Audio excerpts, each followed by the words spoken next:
Hello students, welcome to Civil Centric again. So last session में हमने bars and series को और question करके और मजबूत किया था। सो अब मैं बार्स एंड सीरीज का एक लास्ट क्वेश्चन आप लोगों को कराना चाहता हूं ताकि हम एक पूरी तरीके से इंश्योर हो सकें कि अब हमें बार्स एंड सीरीज की कोई भी प्रॉब्लम पूछी जाएगी तो हम उसको सही से जवाब दे लेंगे, उसको सही से सॉल्व कर लेंगे और बिना किसी कंफ्यूजन के हम कॉन्फिडेंटली बार्स एंड सीरीज के क्वेश्चंस को अप्रोच कर सकेंगे। सो ये क्वेश्चन है, ठीक है। Let's try to solve this question. बेटा इस क्वेश्चन को सॉल्व करने को ट्राई करते हैं, है ना। ये क्वेश्चन अभी तो इधर पहले ही मैंने बनाया है। ओके, सो द स्टेप नहीं, पहले आप करेंगे, ठीक है। आप पहले करिए और उसके बाद मैं इसको सॉल्व करूंगा, ठीक है। सो अब मैं इसको सॉल्व करना शुरू करने जा रहा हूं। देखिए इस क्वेश्चन को सॉल्व करते वक्त देखिए बहुत सारे सिली मिस्टेक्स के स्कोप है, ठीक है।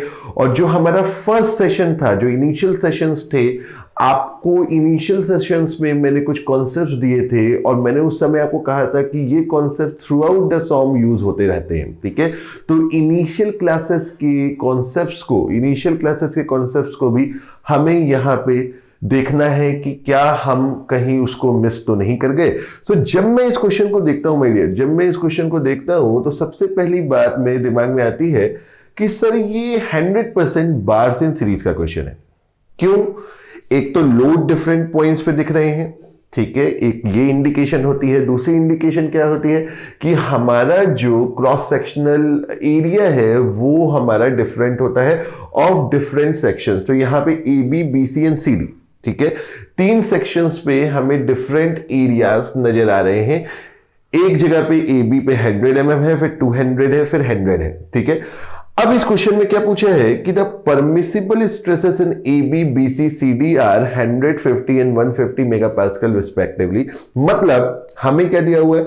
हमें दिया हुआ है परमिसिबल स्ट्रेसेस। हमें परमिसिबल स्ट्रेसेस दिया हुआ है इंडिविजुअल हिस्सों का A B B C C D. और परमिसिबल स्ट्रेस का मतलब अगर आपको याद हो तो हमने इनिशियल सेशंस में समझा था इस बात को कि किस तरीके से अगर हमें परमिसिबल स्ट्रेस डी होती है तो हम स्ट्रेंथ क्राइटेरिया को लगा करके हम चीजों को सॉर्ट आउट कर सकते हैं। तो जब हमको ये पता चल गया कि ये बार्स एंड सीरीज का क्वेश्चन है तो सबसे पहला काम तो अपन क्या करें कि हम यहाँ पे रिएक्शन निकाल लें। हम यहाँ पे रिएक्शन निकाल ले, राइट बेटा। बार्स एंड सीरीज क्वेश्चन पहचान में आते ही सबसे पहले तो रिएक्शन निकाल लेना है। अब देखो ये है 4p, ये है 2p, ये है 5p। तो अगर मैं एक p इस डायरेक्शन में और लगा दूं तो भैया ये पूरा मामला बैलेंस हो गया, ठीक है। देखिए इस तरीके से क्विकली आप रिएक्शन निकाल सकते हैं। अदरवाइज क्या है कि आप इसको नेट लोडिंग निकाल के कर लीजिए। देखो नेट लोडिंग क्या आएगी, 6p इस डायरेक्शन में, 5p इस डायरेक्शन में, मतलब नेट लोडिंग बची p इस डायरेक्शन में। तो रिएक्शन क्या हो गया, opposite to the net loading, यानी p इस डायरेक्शन में। पहला काम हो गया, रिएक्शन निकल गया। दूसरा स्टेप क्या है हमारा? दूसरा स्टेप है हमारा कि हम यहाँ पे लोडिंग डायग्राम बनाए। तो अब मैं इसका लोडिंग डायग्राम बनाता हूँ। इधर नीचे स्पेस है, इसी में बना देते हैं अपन लोडिंग डायग्राम, ठीक है। सो हमारा लोडिंग डायग्राम बनाएंगे बेटा, ठीक है। तो ये हमने बेस लाइन बनाई, ये हमने बेस लाइन बनाई। इस लोड की डायरेक्शन और गलती ना हो इसके लिए हमेशा की तरह अपन यहाँ पे एक ऐसा सॉर्ट आउट कर लेते हैं कि ये प्लस है, ये माइनस है। ओके, सो ये डायरेक्शन दिखेगी तो अपन क्या करेंगे, अपन ऊपर की तरफ जाएंगे, ठीक है। अपन ऊपर की तरफ जाएंगे, ये हो गया प्लस पी, ये हो गया plus P. Now till the application of next load we can go by the straight line. हम एक स्ट्रेट लाइन में चल सकते हैं, ठीक है, हम एक स्ट्रेट लाइन में चल सकते हैं। ये डायरेक्शन लिखेगी तो क्या है, again positive. So plus P plus 5p, यानी कितना हो गया, p में 5p को शामिल कर लिया, प्लस p में 5p को शामिल कर लिया, तो ये हो गया हमारा 6p, ये हो गया हमारा 6p।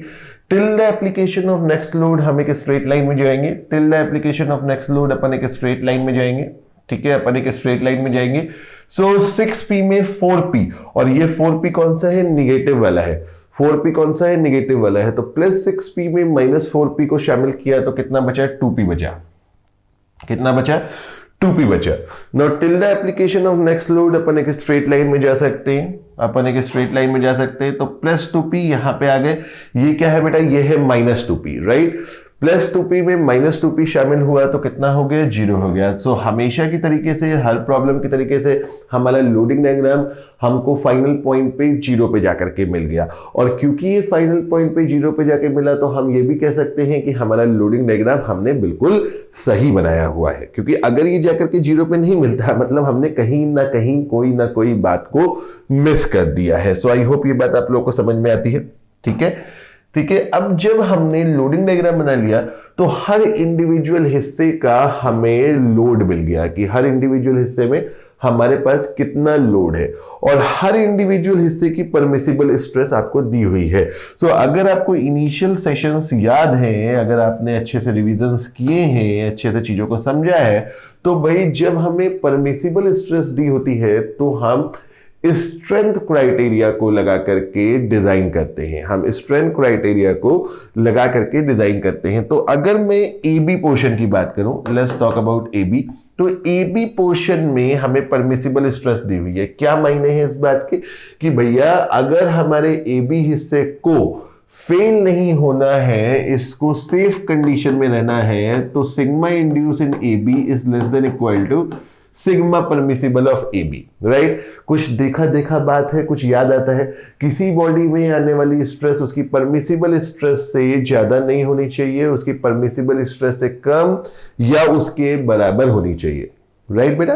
So what is this sigma induce? Sigma induce A B section में कितना है, तो ए बी सेक्शन का लोड कितना है, P है, ठीक है। और हमें क्या निकालना है, हमें मैक्सिमम वैल्यू ऑफ P निकालनी है। चलो अच्छा, मैक्सिमम वैल्यू ऑफ P निकालने, बहुत अच्छी बात है, निकालते हैं। सो P अपॉन A, एरिया कितना है 100 mm स्क्वायर, ए बी हिस्से की परमिसिबल स्ट्रेस है 100 मेगापास्कल और P is less than equal to, यहां से कितना निकल आएगा, इसको मल्टीप्लाई कर दीजिए तो 10,000 न्यूटन यानी 10 किलो न्यूटन, यानी P is less than equal to 10 kilo Newton.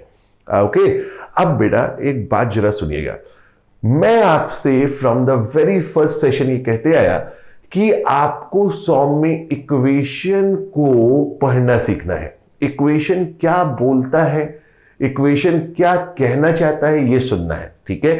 सो अब मैं इस इक्वेशन को अगर देखूं और मैं कहूं कि भैया ए बी हिस्से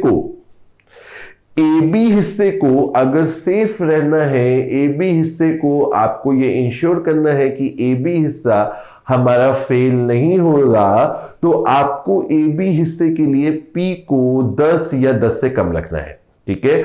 हम P को 10 या 10 से कम रखना है, ठीक है। तो मैक्सिमम कितना P हो कि ए बी हिस्सा सेफ रहे, 10 हो।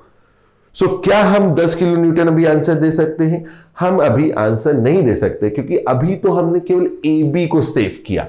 ये क्या है, अगर ए बी की सेफ कंडीशन है कि P 10 किलो न्यूटन के बराबर या उससे कम होना चाहिए, राइट। अब बीसी पोर्शन पे आए, जब तक हम बीसी और सीडी के बारे में बात नहीं करेंगे तब तक हम आंसर नहीं कर सकते, क्योंकि हमें तो इस पूरी असेंबली को सेव करना है ना, हमें तो इस पूरे कंपोनेंट को सेव करना है। अकेला ए बी सेफ होकर के क्या होगा, हमें ऐसा पी लगाना है जिससे ए बी भी सेफ हो, बीसी भी सेफ हो और सीडी भी सेफ हो, right. So coming back, BC पे आते हैं, ठीक है। बीसी पे आते हैं, अब हम बीसी की बात करेंगे। तो बीसी की भी परमिसिबल स्ट्रेस हमको दी हुई है, तो बीसी का sigma induce must be less than equal to sigma permissible होना चाहिए, राइट। अब बीसी हिस्से में हमारा कितना लोड था बेटा, ये था 6P, ये था 2P और ये था 0, राइट, ये था 0।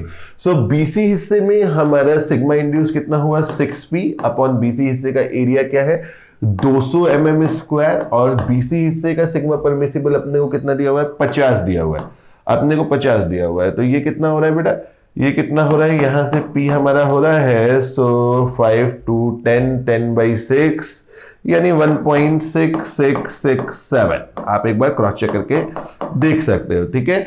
और किलो न्यूटन में, मैं न्यूटन को किलो न्यूटन में चेंज करके लिख रहा हूं, ठीक है, ठीक है। सो भैया क्या बात अब हमारे सामने यहां पे आ गई है, हमारे सामने यहां पे ये बात आई है कि अगर बीसी सेफ रहना है, अगर बीसी को सेफ रखना है, तो बीसी में लोड 1.6667 किलो न्यूटन से ज्यादा नहीं होना चाहिए। यही तो बोल रहा है भाई, P should be less than equal to 1.667 kilo newton. तो BC की सेफ कंडीशन क्या है कि उसके लिए P की वैल्यू 1.667 से नहीं ज्यादा जानी चाहिए। तो अगर आप में से किसी ने, और मुझे पता है बहुत लोगों ने जब इसे सॉल्व किया होगा तो आंसर 10 किलो न्यूटन डाला होगा, तो जिन्होंने भी आंसर 10 किलो न्यूटन डाला है मैं उनसे ये कहना चाहता हूं कि 10 किलो न्यूटन 1.667 से ज्यादा है ना? यस और नो? बिल्कुल ज्यादा है ना? तो अगर आपने आंसर 10 दिया है, इसका मतलब क्या है कि आपका AB हिस्सा तो फेल नहीं होगा, लेकिन BC हिस्सा फेल हो जाएगा, और BC हिस्सा फेल हो गया तो पूरी असेंबली फेल हो जाएगी। तो कभी भी आंसर 10 तो बिल्कुल नहीं हो सकता, ठीक है? 10 तो बिल्कुल नहीं हो सकता। तो क्या सर आंसर 1.667 है? अभी हम नहीं बोल सकते, क्योंकि हमें अभी CD हिस्से को भी चेक करना है, हमें सब कुछ सेव करना है, ठीक है? Now coming to the CD हिस्सा, ठीक है? CD हिस्सा पे आते हैं भैया, CD हिस्सा पे आएंगे तो ये है हमारा CD हिस्सा। अब आप मुझे नहीं देख पा रहे होंगे क्योंकि मैं आउट ऑफ द स्क्रीन जा रहा हूं, क्योंकि यहां पे लिखना चाह रहा हूं। तो CD हिस्से के लिए सिग्मा इंड्यूस, देखिएगा, sigma induce is less than equal to sigma permissible. अब CD हिस्से के लिए लोड है 2P अपॉन एरिया। एरिया कितना दिया है भैया? एरिया दिया है 100, और परमिसिबल स्ट्रेस कितनी दी है? परमिसिबल स्ट्रेस दी है 150, यानी यहां से P आ गया 7.5 किलो न्यूटन। यानी हर हिस्से के लिए AB हो, BC हो, CD हो, कितना P का मैक्सिमम वैल्यू हो सकता है वो आपके सामने है, ठीक है?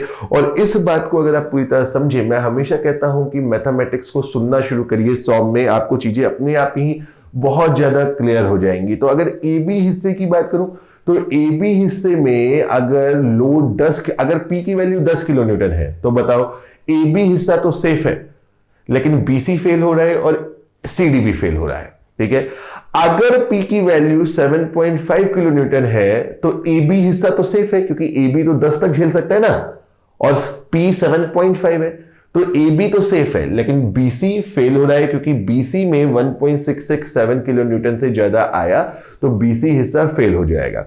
अब अगर मैं कहूं कि मेरा P जो है वो 1.667 है, अगर मेरा P 1.667 है तो भैया AB हिस्सा भी सेफ है, क्योंकि 1.667 इस कंडीशन को भी सेटिस्फाई कर रहा है, 10 से कम है।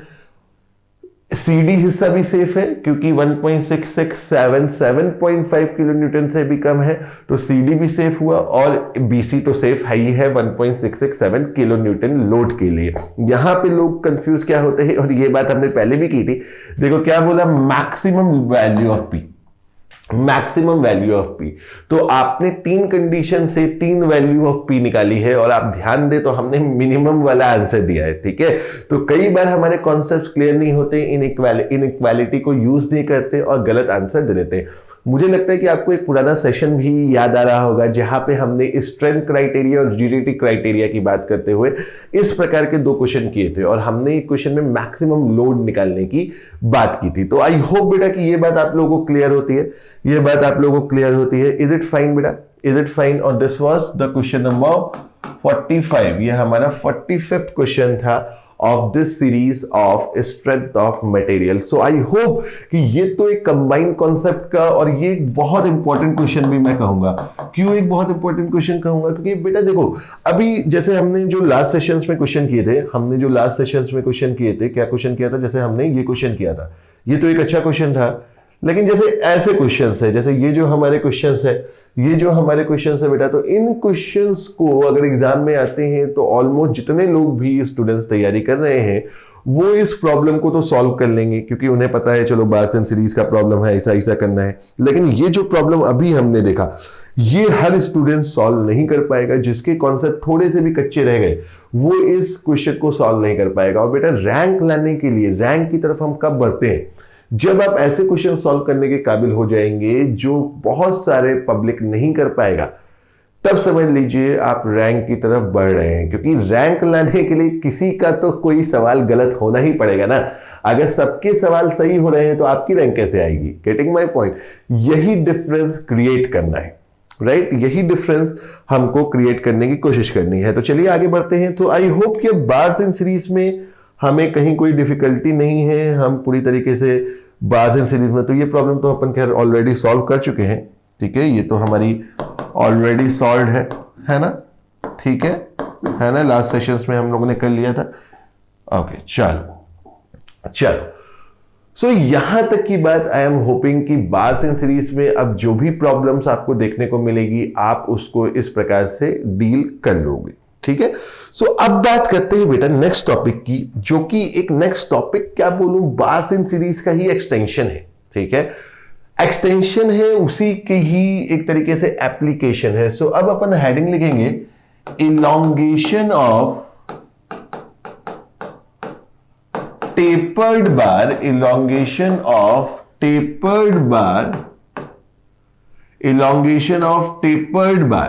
सो अभी तक अपन क्या करते थे, प्रिज्मेटिक बार देखते थे, या हमने बार्सिन सीरीज के कुछ केसेस देखे जिसमें एक क्लियर सेक्शन का एरिया ये था, एक क्लियर सेक्शन का एरिया ये था, एक क्लियर सेक्शन का एरिया ये था, ठीक है। सो अगर हमारा टेपर्ड बार है, अगर हमारी बार जो है वो टेपर्ड है, सो आई होप कि हम सब रियलाइज करते हैं कि टेपर्ड बार कुछ इस तरीके की अपने को नजर आने वाली है, राइट। टेपर्ड बार कुछ इस तरीके की हमको नजर आने वाली है, और इस टेपर्ड बार के ऊपर अगर मैं लोड लगा दूं, इस टेपर्ड बार के ऊपर अगर मैं लोड लगाऊं P, ठीक है, और अब मैं इसका इलॉन्गेशन निकालने की इच्छा रखता हूं, अब मैं इसका इलॉन्गेशन निकालने की इच्छा रखता हूं, तो क्या डिफरेंस है, how this problem is different हमारे प्रीवियस प्रॉब्लम्स की तरीके से। तो जो हम प्रीवियस प्रॉब्लम्स देखते थे बेटा, जैसे ये प्रॉब्लम देखी थी, तो इसमें आप देख रहे हो क्लियर डिस्टिंक्शन है, यहां से यहां तक का एरिया ये है, यहां से यहां तक का एरिया ये है। तो हमने इस प्रॉब्लम को दो हिस्सों में तोड़ा और फाइनली जोड़ा, है ना। लेकिन यहां पे अगर मेरे को इसको तोड़ना है तो भैया थोड़ी सी दिक्कत है। क्यों दिक्कत है? क्योंकि यहां पे तो जो हमारी क्रॉस सेक्शन है वो यूनिफॉर्मली चेंज हो रही है फ्रॉम, लेट्स सपोज कि ये है D1, ठीक है, इधर अपना डाया D1 है और इधर अपना डाया D2 है, ठीक है, इधर अपना डाया D2 है। सो D1 से D2 के बीच में आप देख रहे हो कि यूनिफॉर्मली हमारी क्रॉस सेक्शन चेंज हो रही है, ठीक है। तो अगर मैं एक बात ऐसा बोलूं कि भैया ये जो टेपर्ड बार है ये इनफाइनाइट नंबर ऑफ प्रिज्मेटिक बार से मिलकर बनी हुई है, जैसे आपने इन प्रॉब्लम्स को दो प्रिज्मेटिक हिस्से में तोड़ा था, अगर ऐसे ही मुझे इस प्रॉब्लम को तोड़ना हो तो कितने हिस्सों में तोड़ना पड़ेगा? इनफाइनाइट हिस्सों में तोड़ना पड़ेगा। और इनफाइनाइट हिस्सों में तोड़ना पड़ेगा तो भैया क्या हिंट मिल रही है, किस जुगाड़ की तरफ अपन बढ़े हैं? तो ये बात मैंने आपको पहले भी बोली थी, जब भी कोई चीज आप वेरिएशन में देख रहे हो, जैसे यहां पे आप डायमीटर का वेरिएशन देख रहे हो, तो बेटा हमें जुगाड़ बनाना पड़ेगा किसका? इंटीग्रेशन का। हमें जुगाड़ बनाना पड़ेगा इंटीग्रेशन का। तो अगर मुझे इसका डिफॉर्मेशन निकालना है, तो मुझे अभी इंटीग्रेशन का जुगाड़ बनाना पड़ेगा। क्यों इंटीग्रेशन का जुगाड़ बनाना पड़ेगा? क्योंकि चीजें यहां पे यूनिफॉर्मली वैरी कर रही है। तो भैया इंटीग्रेशन का जुगाड़ बनाने के लिए क्या लेना पड़ेगा? एक पट्टी ले लेते हैं, क्यों जी, है ना। अपन क्या ले लें? एक पट्टी ले लें, हमेशा की तरीके से dx ले लें, और जब पट्टी ली है तो इसको किसी डिस्टेंस पे ले लें, राइट। इस पट्टी को अपन उठा के कहीं किसी डिस्टेंस से ले लेते हैं। तो लेट्स सपोज कि ये पट्टी हमारी x है, फ्रॉम द फ्री एंड से x पे ये अपन ने पट्टी ली और ये हमारा dx हो गया, अब अपन क्या करेंगे? हमेशा की तरीके से स्ट्रिप उठाएंगे, इस स्ट्रिप का इलॉन्गेशन लिखेंगे। तो अगर मैं इसका लोडिंग डायग्राम बनाऊं साहब, तो लोडिंग डायग्राम कैसे बनेगा? क्या बनेगा लोडिंग डायग्राम? सो लोडिंग डायग्राम में तो आई होप किसी को समस्या नहीं होगी, है ना। ये हो गई हमारी बेस लाइन, ठीक है, ये डायरेक्शन, अब ये फोर्स है तो भाई ये बन गया रिएक्शन, सो भाई ये हो गया P। Now till the application of next load we can go with the straight line. एक स्ट्रेट लाइन बना लीजिए, प्लस P में माइनस P शामिल हो जाएगा, तो क्या बन जाएगा? बन जाएगा 0। क्या बन जाएगा बेटा? बन जाएगा 0, राइट, ठीक है। तो लोडिंग डायग्राम हमारा वही बनेगा भाई। लोडिंग डायग्राम में क्रॉस सेक्शन का कोई फर्क पड़ता ही नहीं है, यूनिफॉर्मली वेरी हो रही हो, स्टेप्स में वेरी हो रही हो, कोई फर्क नहीं पड़ता। सो ये बन गया हमारा इसका लोडिंग डायग्राम, यानी किसी भी क्रॉस सेक्शन पे, किसी भी पट्टी पे लोड तो P ही है ना। पट्टी की डिस्टेंस लेंथ क्या है? dx upon area. अब डायमीटर x के साथ वेरी कर रहे हैं तो अपन क्या बोल सकते हैं, π/4 dx स्क्वायर। तो मान लेता हूं इस पट्टी पे जो हमारा, या इस सेक्शन पे जो हमारा पट्टी पे डायमीटर है वो dx है, ठीक है, dx है। तो सर ये कैसे, ये तो फॉर्मूला हम PL/A जो है वो प्रिज्मेटिक के लिए लेते हैं, तो एक पट्टी को प्रिज्मेटिक नहीं मान सकते, पट्टी तो बहुत छोटा है ना। पट्टी का मतलब क्या है कि वहां पे वेरिएशन आपने निग्लेक्ट कर दी, वेरी नहीं हो रहा है, इसलिए तो पट्टी मानते हैं, इसलिए तो स्ट्रिप पकड़ते। तो ये हो गया हमारा एक्सप्रेशन, ठीक है। तो अगर इसको सॉल्व करना है, अगर इसको सॉल्व करना है तो कहीं से अगर मुझे dx मिल जाए as a function of x, तो मैं यहां फिट करूंगा और यहां फिट करके मैं इसको इंटीग्रेट करूंगा। मैं इसको इंटीग्रेट करूंगा तो इंटीग्रेट करेंगे हम कहां से कहां तक, इंटीग्रेट इसको कर देंगे 0 से डेल्टा तक और इसको अपन कर देंगे 0 से l तक, राइट। इसमें कोई दिक्कत नहीं होगी, लेकिन ग्लिच क्या है, कंस्ट्रेंट क्या है, कैसे रुक रहे हैं, कौन रुक रहा है कि हमारे पास dx ऐसा फंक्शन ऑफ x नहीं है, ठीक है। अगर हमारे पास dx ऐसा फंक्शन ऑफ x मिल जाए, जैसे एक बार हमने प्रॉब्लम की थी जहां पे यंग्स मॉडुलस हमें फंक्शन ऑफ x दिया था, तो अगर dx हमें ऐसा फंक्शन ऑफ x मिल जाए तो हमारा जुगाड़ सेट है, हम यहां पे इंटीग्रेट कर लेंगे। तो बेटा यहां पे आप देख पा रहे हो, ये एक स्टैंडर्ड मैथमेटिकल प्रैक्टिस है। यहां पे आप देख पा रहे हो कि x के साथ डायमीटर यूनिफॉर्मली बढ़ रहा है, तो मैं अगर dx को ऐसा लिख दूं, कई लोगों को नहीं पता होगा, कई लोगों को पता होगा, नहीं पता है तो अभी देख लीजिए, प्लस तो d2 से d1 तक यूनिफॉर्मली इंक्रीज कर रहा है। तो ये एक स्टैंडर्ड वे है एक लीनियर वेरिएशन को दिखाने का।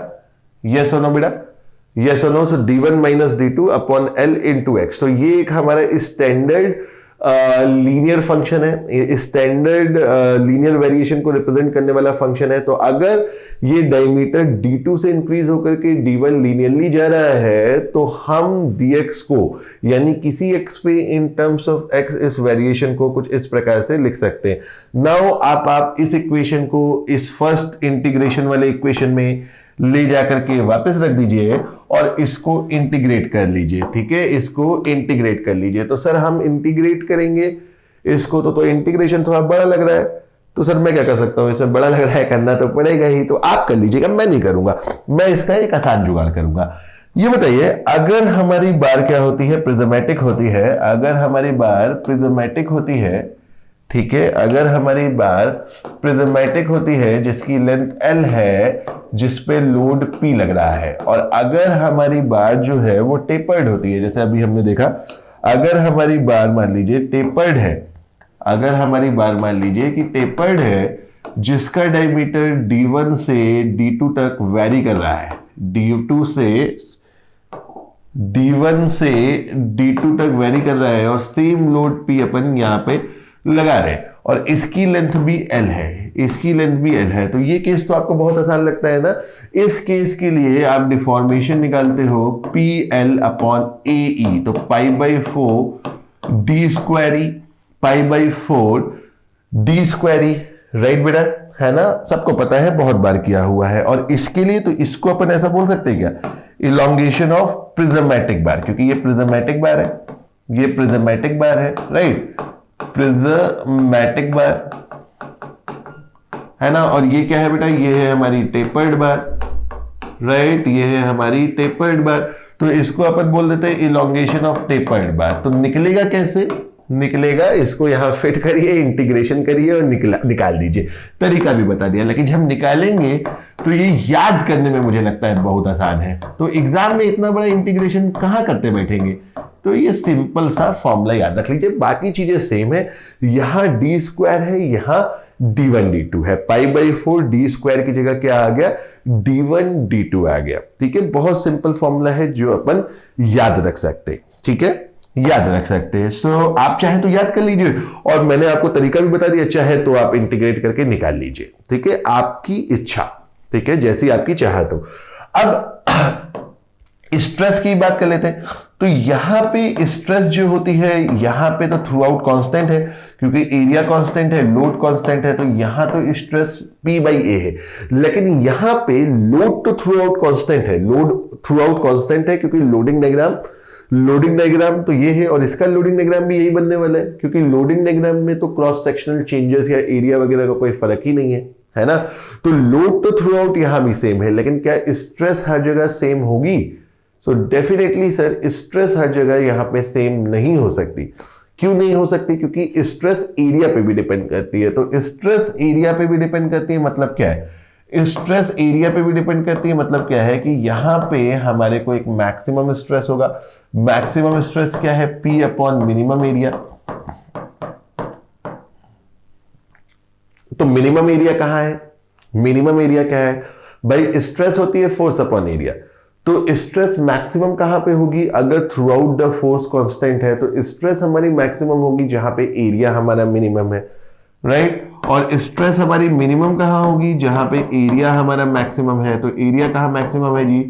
एरिया मैक्सिमम है अपने यहां पे। सो यहां पे क्या हो गया? सिग्मा मिन बराबर क्या हो गया? P upon π/4 d1 square. ठीक है। तो जब हमारा टेपर्ड बार होता है सब्जेक्टेड टू लोडिंग, तो यहां पे हमारा मैक्सिमम और मिनिमम स्ट्रेस हमारे निकल करके डिफरेंट आते हैं। ठीक है। सो ये हो गया मैक्सिमम एंड मिनिमम। ठीक है। अब देखो, जैसा मैं आपको हमेशा कहता हूं, फिर से उसी बात को दोहराऊंगा, इक्वेशन से ही अपने आप में कई चीजें पता चल जाती है। अब देखो अगर आप में से किसी ने ऑब्जर्व किया हो तो क्या हम ऐसा लिख सकते हैं कि इलोंगेशन ऑफ अ टेपर्ड बार, मतलब देखिए अगर मैं कहूं, एक कॉमन सवाल पूछा जाता है तो अपना इसको सवाल ही बना देते हैं। तो कितने सवाल हुए भैया हमारे अभी तक? 45 हो गए, राइट, 45। तो इसको अपन क्वेश्चन नंबर 46 बना देते हैं। ठीक है। So if a tapered bar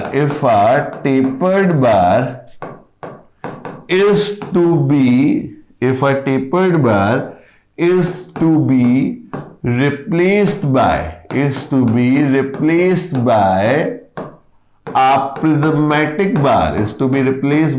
a prismatic bar for same load, material and elongation, then the dia of prismatic bar should be, मतलब भैया क्या है माजरा? बोला है कि एक then the dia of prismatic bar should be, अंग्रेजी पूरी लिख देते हैं जरा। should be मतलब क्या बोल रहा है क्वेश्चन में? जरा सोच करके बताइए बेटा, कोशिश करिए, ट्राई करिए। So if a tapered bar is to be replaced by a prismatic bar, एक टेपर्ड बार को एक प्रिज्मेटिक बार से रिप्लेस करना है। मतलब अपन क्या चाह रहे हैं कि ऐसा एक टेपर्ड बार है, हमको पसंद नहीं आया, हम इसको प्रिज्मेटिक बार से रिप्लेस करेंगे। ठीक है। और लोड सेम लगाएंगे, मटेरियल सेम होगा, इलोंगेशन सेम होना चाहिए। ठीक है। For same load then the dia of prismatic bar should be, मतलब एक टेपर्ड बार को एक प्रिज्मेटिक बार से रिप्लेस करना है। तो आपको बताना है कि प्रिज्मेटिक बार का डायमीटर क्या हो। तो जैसा कह रहा है वैसा कर दो भाई।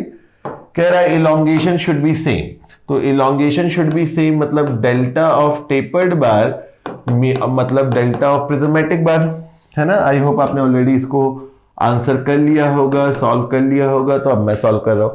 तो बोलता है elongation of tapered bar and prismatic bar is same. तो टेपर्ड बार का इलोंगेशन कितना है? PL अपॉन A, यानी π/4 d max d min, है ना। यहां पे क्या आता है? मैक्सिमम और मिनिमम डायमीटर का product into E is equal to delta PB, यानी प्रिज्मेटिक बार के लिए PL इंटू π/4। तो इसका डायमीटर कांस्टेंट होता है क्योंकि प्रिज्मेटिक है।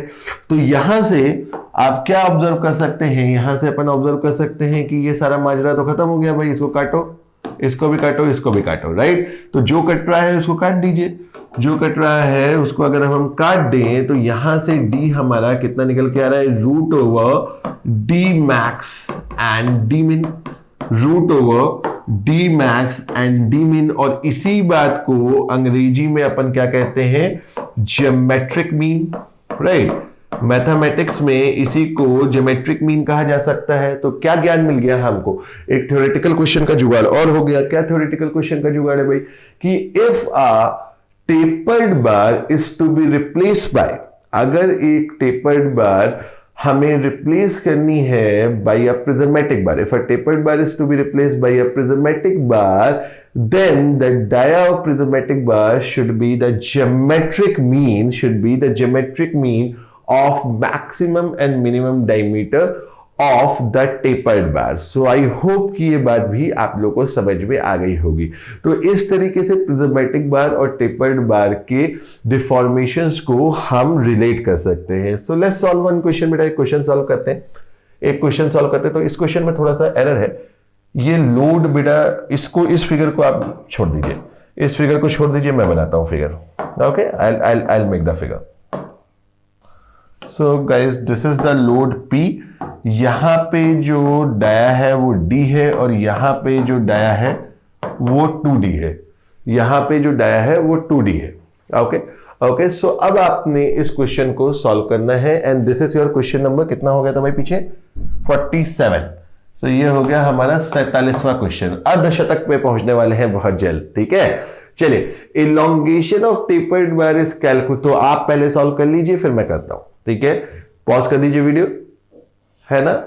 सो elongation of tapered bar is calculated by assuming it a prismatic bar of mean diameter. मतलब किसी भाई ने क्या किया, किसी भाई ने एक टेपर्ड बार का जो आपके, एक टेपर्ड बार का, इस टेपर्ड बार का जो आपके सामने दिख रही है, इसका इलोंगेशन निकाल दिया, इसको एक प्रिज्मेटिक बार मान के मीन डायमीटर की. ठीक है, क्या मान लिया कि ये एक प्रिज्मेटिक बार है जिसका डायमीटर मीन डायमीटर के बराबर है इस टेपर्ड बार के. ठीक है, सो जाहिर सी बात है कि उसने कुछ गलती कर दी. क्यों गलती कर दी? क्योंकि आपको तो पता है मीन नहीं, ज्योमेट्रिक मीन. मीन डायमीटर का क्या मतलब है कि किसी भाई ने क्या किया कि इसका इलोंगेशन जो कैलकुलेट किया वो एरर क्या मान लिया, इसने एक प्रिज्मेटिक बार मान ली. तो ये गलत आएगा, जाहिर सी बात है गलत आएगा. कितना आएगा? PL/π/4. तो इन्होंने मीन डायमीटर मान लिया. तो 2D और D का मीन क्या हो गया? 1.5D. सो 1.5D स्क्वायर कर दिया तो क्या हो गया? 2.25D square. अरे सुनो, ऐसा नहीं समझ में आता तो ऐसा कर लो भाई. मीन कितना हुआ? 2D और D का मीन कितना हुआ? 1.5D square. तो भैया इन्होंने ये कैलकुलेट कर दिया. ठीक है, इन्होंने ये कैलकुलेट कर दिया और इसमें जाहिर सी बात है कि एरर है. ठीक है, क्योंकि आपको पता है ऐसा नहीं कर सकते. सो हमें तो पता है, लेकिन ना, हम तो पढ़ लिए, हमें तो पता है कि भैया क्या सही है. तो क्या सही है? क्या सही है? तो सही है हमारा PL/π/4 ज्योमेट्रिक मीन. तो ज्योमेट्रिक मीन इसका क्या है? या आप ऐसा भी कर सकते हो 2D into D, minimum diameter maximum diameter into E. Right बेटा, राइट बेटा. तो ये है हमारा एक्चुअल, मतलब सही वाला एक्सप्रेशन, सही वाला एक्सप्रेशन. अब आपके पास एक सही वाला एक्सप्रेशन है, आपके पास एक गलत वाला एक्सप्रेशन है. तो क्या परसेंटेज एरर नहीं निकाल सकते? बिल्कुल निकाल सकते हैं सर. परसेंटेज एरर बिल्कुल निकाल सकते हैं. तो परसेंटेज एरर क्या होगा? सही वाला माइनस गलत वाला, है ना, अपॉन सही वाला into 100. Is it fine to you? Right, है ना. ओके, सो सही माइनस गलत अपॉन 100 मींस करेक्टेड वन, है ना. तो करेक्टेड वन बेटा हमारा कितना है? करेक्टेड वन है हमारा, अब देखो, PL/π/4D स्क्वायर ई तो सब में सेम है. PL/π/4D स्क्वायर ई, ये तो दोनों ही एक्सप्रेशन में. तो इसको लिखो ना लिखो, क्योंकि ऊपर नीचे कैंसिल आउट हो जाएंगे. तो बेसिकली क्या है? 1/2 अपॉन 1.5 का स्क्वायर, यानी 1/2.25 डिवाइडेड बाई 1/2 इंटू 100. तो जब आप इसे सॉल्व करोगे, सो आई होप आपको मिल रहा होगा 11.11%. अरे सर ये सब कहा गया PL/π/4D स्क्वायर ई, तो ऊपर भी आएगा, इधर भी आएगा, इधर भी आएगा, इधर भी आएगा, तो कैंसिल आउट हो जाएंगे. तो मैंने लिखा ही नहीं.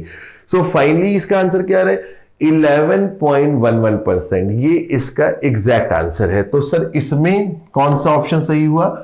ए ऑप्शन सही हुआ. जैसा मैं हमेशा कहता हूं, देखो ये ESE का एग्जैक्ट क्वेश्चन है, मैंने कोई ऑप्शन चेंज नहीं किए. ठीक है, तो ESE का क्वेश्चन है, 11.11% कैलकुलेशन से आ रहा है, लेकिन फाइनल आंसर वाज ए. क्योंकि जैसा मैं आपको हमेशा कहता हूं, एक मल्टी चॉइस क्वेश्चन में you need to give the most correct answer. आपको सबसे करेक्ट आंसर देना है. राइट, ठीक है। 4 ऑप्शन में जो सबसे सही है, तो सबसे सही 4 ऑप्शन में हमारा ए ऑप्शन लगता है, तो हमारा आंसर हो गया ए। सो बेटा इस सेशन में, इस वीडियो में हमने बार्स एंड सीरीज को और मजबूती से पकड़ा और टेपर्ड बार के केस को भी इवेल्युएट किया। सो इसके आगे की बात हम नेक्स्ट सेशन में करेंगे। सो चलिए मिलते हैं फिर नेक्स्ट सेशन में। Thank you very very much.